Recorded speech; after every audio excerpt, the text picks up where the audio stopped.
will conclude with Gonzalo Jimiob Santome, who has a presentation. You come. Okay, thank you. Well, good morning to you all. It is really a privilege for me to be here at this summit, not only because it gives us, the Venezuelans, the chance to tell to the world the truth about the political persecution and intolerance to the dissidents in our country, but also because it gives me the opportunity to share with you some of the stories of living and breathing people like you and me, that are now suffering grave violations of their most essential human rights in Venezuela. So I want to be perfectly clear about this.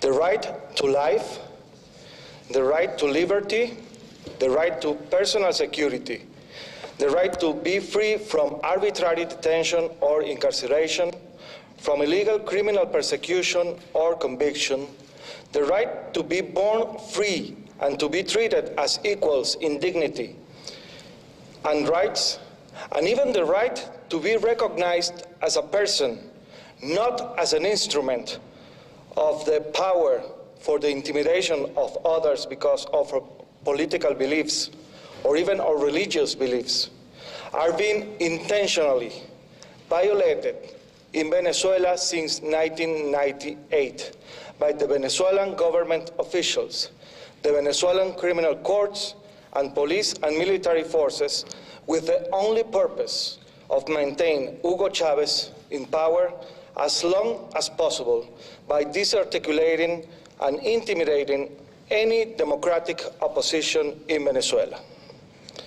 I have several examples of this here. There are hundreds of criminal investigations right now in course and is still pending against people that have expressed their dissent against the Venezuelan government. More than 19,000 oil workers were fired after 2002 national strike in Venezuela, were denied their severance payments, and were included in blacklists, so no other oil company or other related to the government companies out and inside and outside Venezuela would hire them.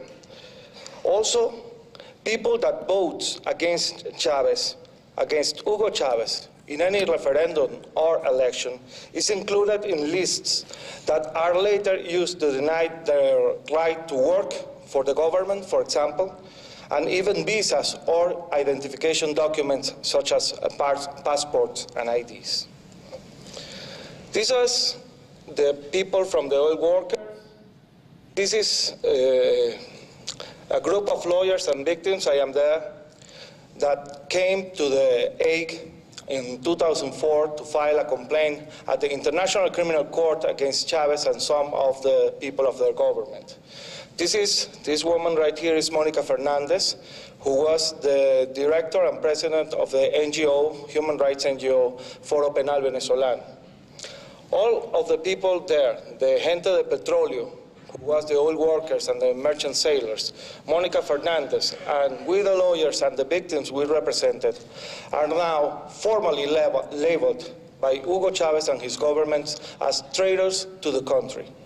Just because we came to the International Criminal Court and to the Inter-American system of human rights to file petitions against Venezuelan officials and against the Venezuelan government, Hugo Chavez himself has requested to the Supreme Court the opening of a criminal investigation against not only us, the lawyers, but also against the victims we represent, the victims of violations of human rights. That was on July 31st, of 2003. There are also a lot of cases that demonstrate the government intolerance, including not only free journalists, lawyers, and activists of human rights, but also dissident officers, military officers, and even former public officials and ministers, such as retired General Francisco Uzón, who was convicted to more than 5 years in prison for alleged offenses to the military forces, just for express to tell to the public on TV his technical opinion about the possible causes of the death of 2 burnt soldiers in a military headquarters in Venezuela. He was a former minister of Chavez, Minister of Financial Affairs. He passed through the opposition files on April 11, 2002, when he saw from the power what was going on in Venezuela, what was really going on in Venezuela.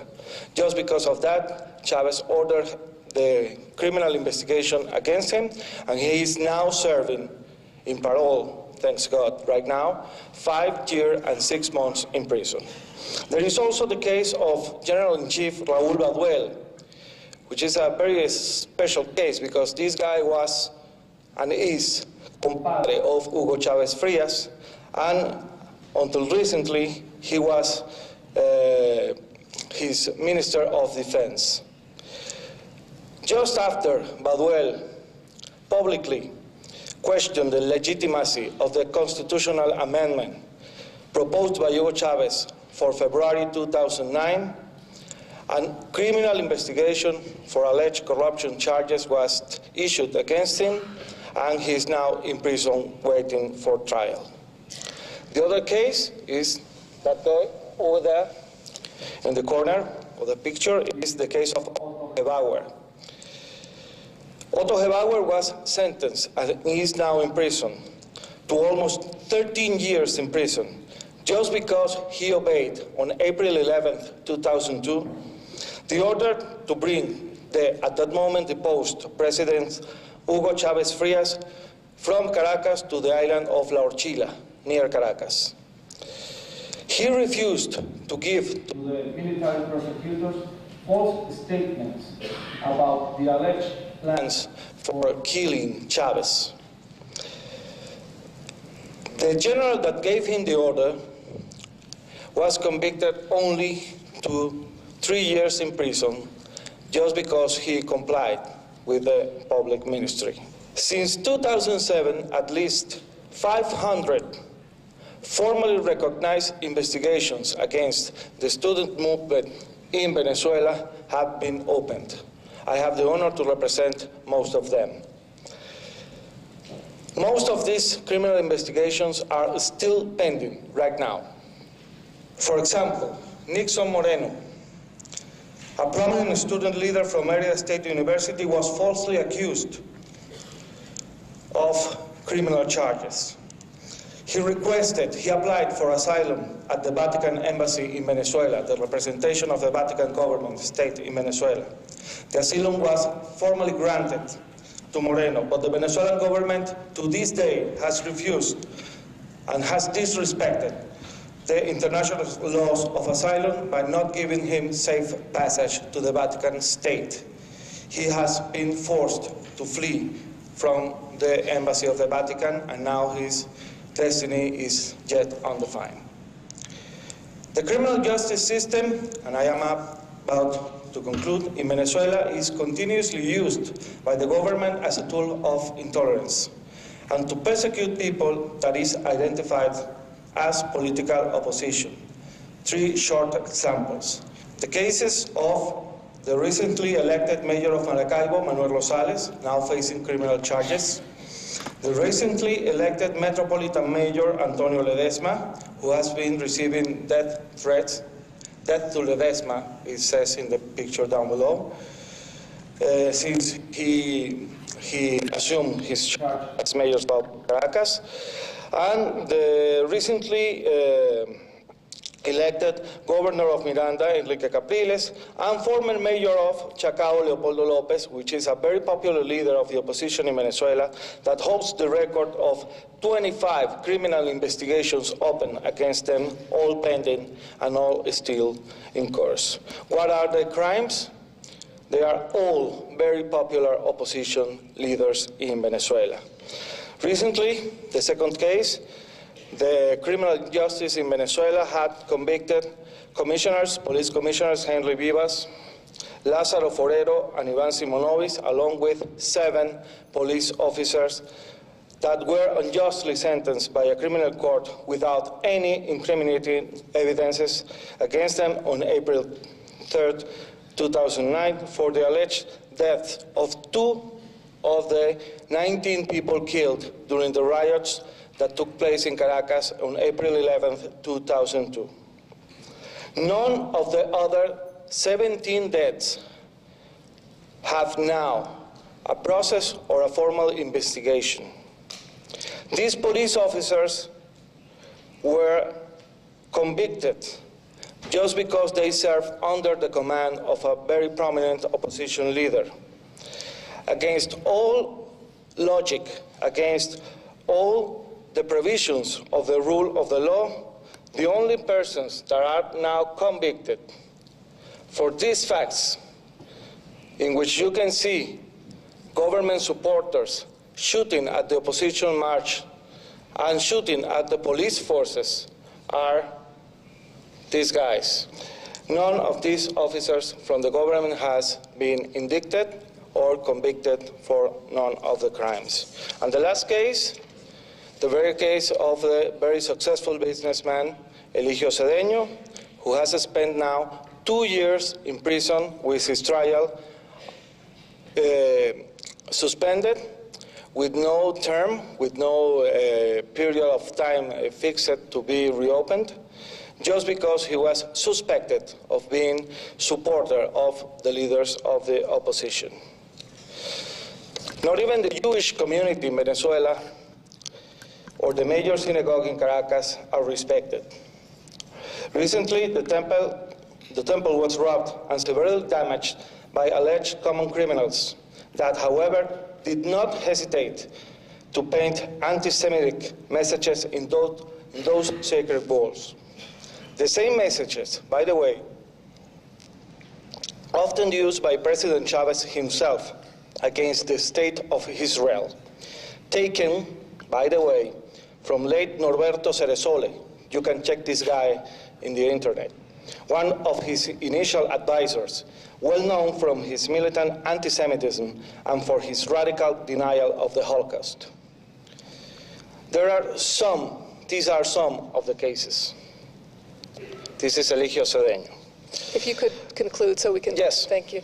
These are some of the cases we have in Venezuela, but they are not the government abuses, but oblivion and silence of the international community about these facts, the worst enemies we are facing in Venezuela right now, today.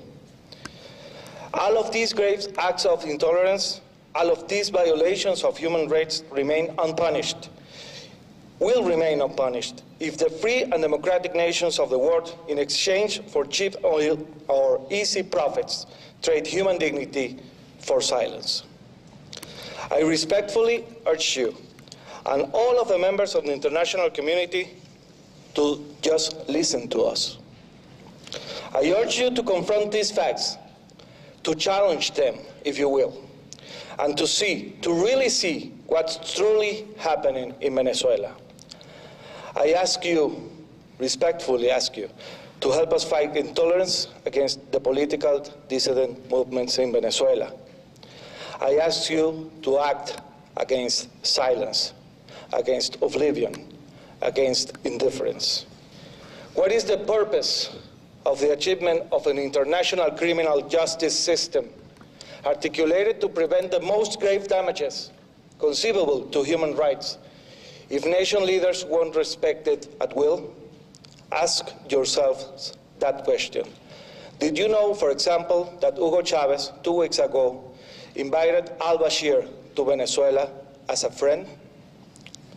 Did you know, for example, that the politics of Venezuela, of the government of Venezuela, regarding the Inter-American Court of Human Rights is to systematically deny the results of the cases in which Venezuela has been convicted and declared responsible for violations of human rights?